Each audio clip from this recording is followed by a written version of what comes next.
الحمد لله الحمد لله إن الحمد لله نحمده ونستعينه ونستغفره ونعوذ بالله من شرور أنفسنا ومن سيئات أعمالنا من يهده الله فلا مضل له ومن يضلل فلا هادي له نشهد أن لا إله إلا الله وحده لا شريك له ونشهد أن سيدنا وسندنا ومولانا محمدا عبده وحبيبه ورسوله أما بعد فيا عباد الله اتقوا الله وأطيعوه إن الله مع الذين اتقوا والذين هم محسنون قال الله تعالى في محكم كتابه الكريم بسم الله الرحمن الرحيم يريد الله بكم اليسر ولا يريد بكم العسر Sadakallahul azim. Muhterem Müslümanlar, geçen Cuma hutbesinde bizler sağlık hakkında söz yürsetken edik. Bizler hastalıklara karşı korçalanmamız gerek olganını aytkan edik. Dinimiz bizge bunu emir etmektedir. Bugünkü hutbemizde de Allah Teala'nın bizge vergen nimet olarak, ruhsat olarak vergen kolaylıklarını kullanıp gene de hastalıklara karşı özümüzü korçalamak hakkında olacaktır. Muhterem Müslümanlar, dinimizde abdest alıngan vakitte asıl olan ayaklarının yuvulmasıdır. Bu Kur'an-ı Kerim'de Maide suresinin 6. ayetinde açıktan açık bildirilir. Abdest alınğanda ayaklar topuklarga kadar mutlaka yuvulacaktır. Ayaklarında bir iğne ucu kadar kuru yer kalgan kimsenin abdesti sayılmaz. Abdest alganda tabanlarını yaxşı yuvmagan kimsege Peygamber Efendimiz aleyhissalatü vesselam ateşte yanacak tabanlarga yazıklar olsun diye buyurgan. Bununla beraber dinimiz kimer kıyın hallarda bizlerge kolaylıklar vergen. Bu kolaylıklardan biri de meslerdir. Mesler üstüne mesh etmek. Şeriatımıza göre hem akay hem kadınlar için Allah tarafından ruhsat olarak verilgen bir kolaylıktır. Bu kolaylık yolcu olmayan kimseler için 24 saattir. Yolculukta olan kimseler için de 3 gün 3 gecedir. Peygamber Efendimiz Muhammed sallallahu aleyhi ve sellem bu hususunu hadis-i şerifinde şu şekilde açıklagandır. Evinde olan kimse bir gün bir gece, yolculukta olan kimse de 3 gün 3 gece mesh edebilir. Şeriat temin etken bu kolaylık Yüce Mevlamızdan bizlerge yani öz kullarına olgan rahmet ve merhametinin bir eseridir. Bunun için bu kolaylıkını kabul edip ayaklarımızı sıcakta tutup özümüzü hastalıklara karşı korçalamak gerekir. Mest, teri, yün, kiyiz gibi şeylerden tikilip kolaylıkla su geçirmeyen ve ayaklarını topuk mafsalı kemiklerini kapatacak kadar uzun olgan kalın çoraplar ya da ayakkabılardır. Mesh ise şeriatımızda abdest alıngan vakitte ayaklarının yuvulması yerine daha evvel abdestli bir alnen giyilgen meslerinin üstünü sılak elle sürtmek demektir.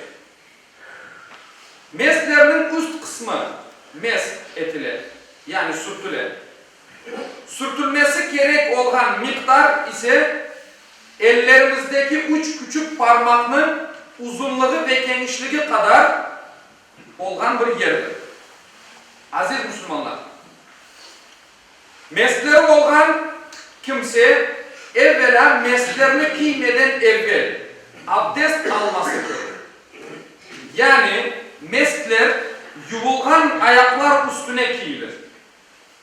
Bundan sonra abdesti bozulsa ve gene abdest almaya niyetlense sılak elle ayaklarını yuvmadan ayak parmaklarından başlayıp tepeye doğru mesh eder. Yani sürter. Yolcu değil ise abdestini 24 saat bu şekilde alabilir. Yolcu ise bu ruhsat 3 gün 3 gece devam eder. Hadiste Peygamberimizin aytkanı gibi.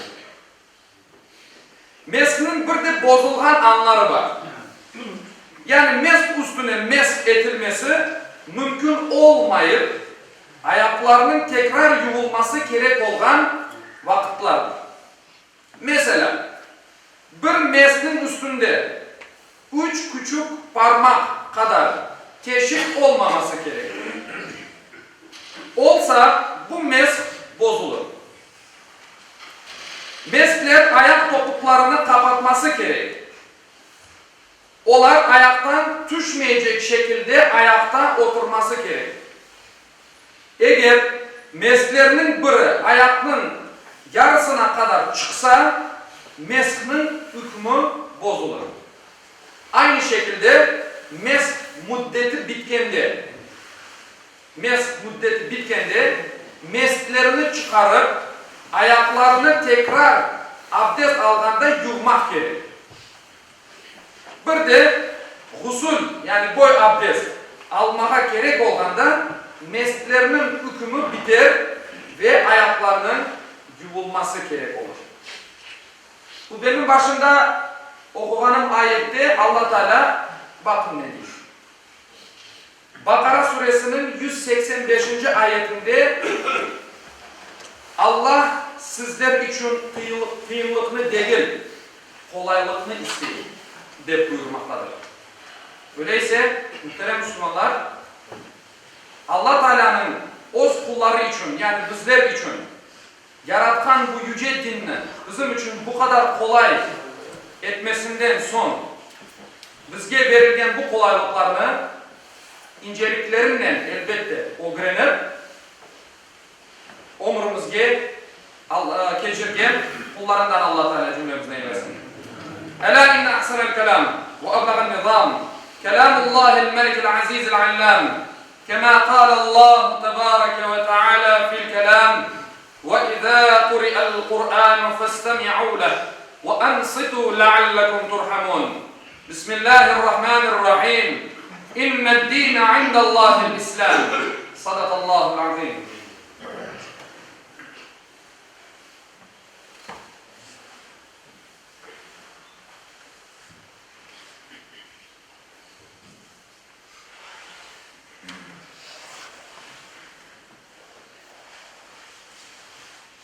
الحمد لله حمد الكاملين والصلاة والسلام على رسولنا محمد وعلى آله وصحبه أجمعين تعظيما لنبيه وتكريما لفخامة شان شرف صفيه فقال عز وجل من قائل مخبرا وآمرا إن الله وملائكته يصلون على النبي يا أيها الذين آمنوا صلوا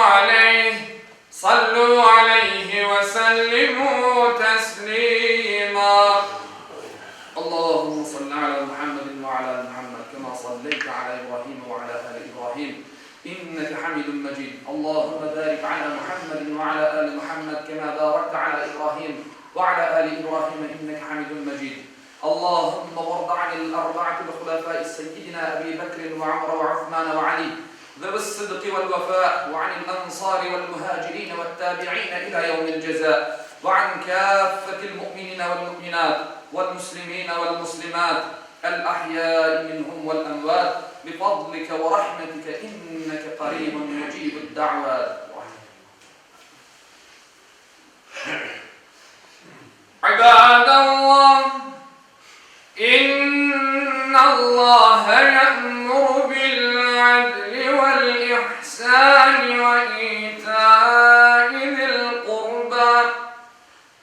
وَيَنْهَى عَنِ الْفَحْشَاءِ وَالْمُنْكَرِ وَالْبَغْيِ يَعِظُكُمْ لَعَلَّكُمْ تَذَكَّرُونَ وَلَذِكْرُ اللّٰهِ أَكْبَرُ وَاللّٰهُ يَعْلَمُ مَا تَصْنَعُونَ. Okuganım ayette Cenab-ı Allah şöyle buyurar. Şüphesiz ki Allah adaletini, yaxşılık yapmakını ve soy soka yardım etmekini emir eder. Edepsizlik, fenalık, isyan edip zulüm işlemekini de yasaklar. Düşünüp uymanız için sizlerge nasihat eder. Cumanız hayırlı ve mübarek olsun. Muhterem Müslümanlar, bir ilanım olacaktır.